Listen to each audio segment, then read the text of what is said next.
झोपड़े के द्वार पर बाप और बेटा दोनों एक बुझे हुए अलाव के सामने चुपचाप बैठे हुए हैं और अंदर बेटे की जवान बीवी बुधिया प्रसव वेदना से पछाड़ खा रही थी। रह रहकर उसके मुंह से ऐसी दिल हिला देने वाली आवाज निकलती थी कि दोनों कलेजा थाम लेते थे। जाड़ों की रात थी, प्रकट सन्नाटे में डूबी हुई और सारा गांव अंधकार में लय हो गया था। चमारों का कुनबा था और सारे गांव में बदनाम। घीसू एक दिन काम करता तो 3 दिन आराम करता। माधव इतना कामचोर था कि 1 घंटे काम करता तो 1 घंटे चिलम पीता, इसलिए उन्हें कहीं मजदूरी नहीं मिलती थी। घर में मुट्ठी भर भी अनाज मौजूद हो तो उनके लिए काम करने की कसम थी। जब 2-4 फाके हो जाते तो घीसू पेड़ पे चढ़ के लकड़ियां तोड़ लाता और माधव बाजार से जाके उन्हें बेच लाता। और जब तक ये पैसे रहते दोनों इधर उधर मारे मारे फिरते। गांव में काम की कमी नहीं थी, किसानों का गांव था, मेहनती आदमी के लिए 50 काम थे। विचित्र जीवन था इनका। घर में मिट्टी के 2-4 बर्तन के सिवा कोई संपत्ति नहीं। फटे चीथड़ों में अपनी नग्नता को ढाके जिए जा रहे थे। संसार की चिंताओं से मुक्त, कर्ज से लदे हुए, गालियां भी खाते, मार भी खाते, मगर कोई गम नहीं। दिन इतने कि वसूली की बिल्कुल आशा न रहने पर भी लोग इन्हें कुछ न कुछ कर्ज दे ही देते थे।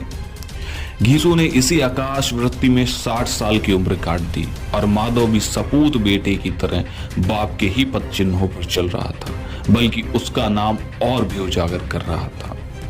घीसू की स्त्री को गुजरे बहुत दिन हो गया था, परंतु माधव का ब्याह पिछले साल ही हुआ था। जब से औरत आई थी उनके इस खानदान में व्यवस्था की नींव डाली थी और आज वही औरत प्रसव वेदना से मर रही थी और यह दोनों इसी इंतजार में थे कि कब वह मर जाए तो आराम से सोए। दोनों आलू निकाल कर जलते जलते खाने लगे। कल से कुछ खाया नहीं था, इतना सब्र न था कि ठंडा हो जाने दे।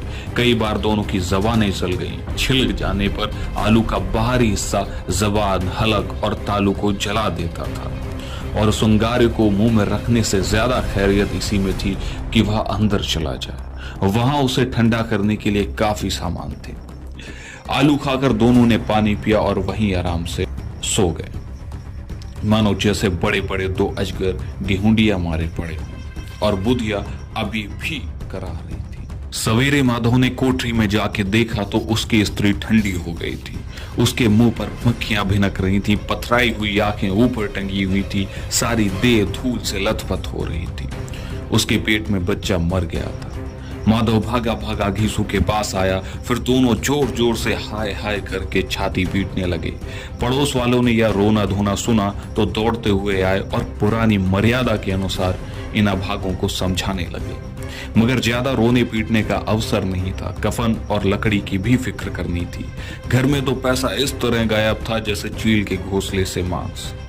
बाप और बेटे रोते रोते गांव के जमींदार के पास गए। वह इन दोनों की सूरत से भी नफरत करते थे। कई बार इन्हें अपने हाथों से पीट भी चुके थे, कभी चोरी करने के लिए, कभी वादे पर काम पर न आने के लिए। जब जमींदार ने दोनों से आने का कारण पूछा तो दोनों जोर जोर से रोने लगे और जमींदार के पैरों में गिर करके अपनी पूरी व्यथा का वर्णन कर डाला। जमींदार साहब दयालु थे। जी में कुटते हुए 2 रुपए निकाल कर फेंक दिए, मगर सांत्वना का एक शब्द भी उनके मुंह से नहीं निकला। और जब जमींदार साहब ने 2 रुपए दिए तो गांव के बनिए महाजनों को इनकार करने का साहस कैसे होता। घीसू जमींदार के नाम का ढिंढोरा पीटना भी जानता था। किसी ने 2 आने दिए, किसी ने 4 आने। 1 घंटे में घीसू के पास 5 रुपए की अच्छी रकम जमा हो गई। कहीं से अनाज मिल गया, कहीं से लकड़ी, और दोपहर को घीसू और माधव बाजार से कफन लाने चले गए। इधर गांव के लोग बांस वास काटने लगे। गांव के नर्मल दिल स्त्रियां आकर लाश को देखती थी और उसकी बेकसी पर 2 बूंद आंसू गिराकर चली जाती थी। बाजार में पहुंचकर घीसू बोला, लकड़ी तो उसे जलाने भर को मिल ही गई है, क्यों माधव? माधव बोला, हाँ लकड़ी तो बहुत है, अब कफन चाहिए। कोई हल्का सा कफन ले लें। हाँ और क्या, लाश उठते उठते रात हो जाएगी, रात को कौन कफन देखता है। कैसा बुरा रिवाज है कि जिसे जीते जी तन ढकने के लिए चीथड़ा भी ना मिले, उसे मरने पर नया कफन चाहिए। कफन लाश के साथ जल ही तो जाता है और क्या रखा रहता है, यही 5 रुपए पहले मिलते तो कुछ दवा दारू करा लेते। दोनों एक दूसरे के मन की बात ताड़ रहे थे, बाजार में इधर उधर घूम रहे थे। कभी इस बाजार की दुकान पर जाते, कभी उस दुकान पर, तरह तरह के कपड़े रेशमी और सूती देखते, मगर कुछ जचता नहीं। यहां तक कि शाम हो गई, तब दोनों न जाने किस दैवी प्रेरणा से एक मधुशाला के सामने जाकर खड़े हो गए और जैसे ही किसी पूर्व निश्चित व्यवस्था से अंदर चले गए। वहां जरा देर तक दोनों असमंजस में खड़े रहे। फिर घीसू ने गद्दी के सामने जाकर कहा, साहू जी एक बोतल हमें भी देना। उसके बाद कुछ चखना आया, तली हुई मछली आई और दोनों बरामदे में बैठकर शांतिपूर्वक पीने लगे। कई कुंजियां ताबड़तोड़ पीने के बाद दोनों शुरूर में आ गए। फिर घीसू बोला, कफन लगाने से क्या मिलता, आखिर जल ही तो जाता, कुछ बहू के साथ थोड़े ना जाता। माधव आसमान की तरफ देखकर बोला, मानो देवताओं को अपनी निष्पक्षता का साक्षी बना रहा हो। बोला, दुनिया का दस्तूर है, नहीं लोग ब्राह्मणों को हजारों रुपए दान क्यों देते? कौन देखता है परलोक में मिलता है या नहीं?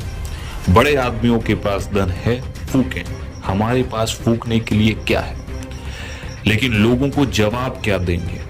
लोग पूछेंगे नहीं कि कफन कहाँ है। घीसू हंसने लगा और बोला, अब एक कह देंगे कि रुपए कमर से खिसक गए, बहुत ढूंढा नहीं मिले। लोगों को विश्वास नहीं आएगा, लेकिन फिर वही रुपए देंगे। दोनों इस वक्त शान से बैठे पूड़ियां खा रहे थे, जैसे जंगल में कोई शेर अपना शिकार उड़ा रहा हो। न जवाबदेही का खौफ था, न बदनामी की फिक्र। ज्यों ज्यों अंधेरा बढ़ता था और सितारों की चमक तेज होती थी, मधुशाला की रौनक भी बढ़ती जाती थी। कोई गाता था, कोई डींग मारता था, कोई अपनी संगी के गले में लिपटा जाता था, कोई अपने दोस्त के मुंह में कुल्हड़ लगा देता था। वहां का वातावरण और वहां के माहौल में एक शुरूर था, हवा में एक नशा था।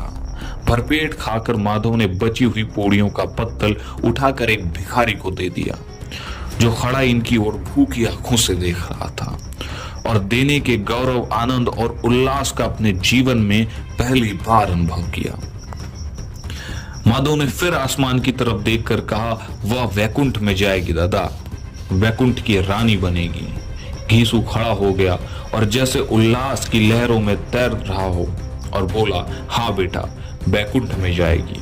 किसी को सताया नहीं, किसी को दबाया नहीं, मरते मरते हमारी जिंदगी की सबसे बड़ी लालसा पूरी करके गई। पियक्कड़ों की आंखें इनकी ओर लगी हुई थी और यह दोनों अपने दिल में मस्त गाए जा रहे थे। फिर दोनों नाचने लगे, उछले भी, कूदे भी, गिरे भी, मटके भी, भाव भी बताए, अभिनय भी किया और आखिर में नशे में मदमस्त होकर वहीं गिर पड़े।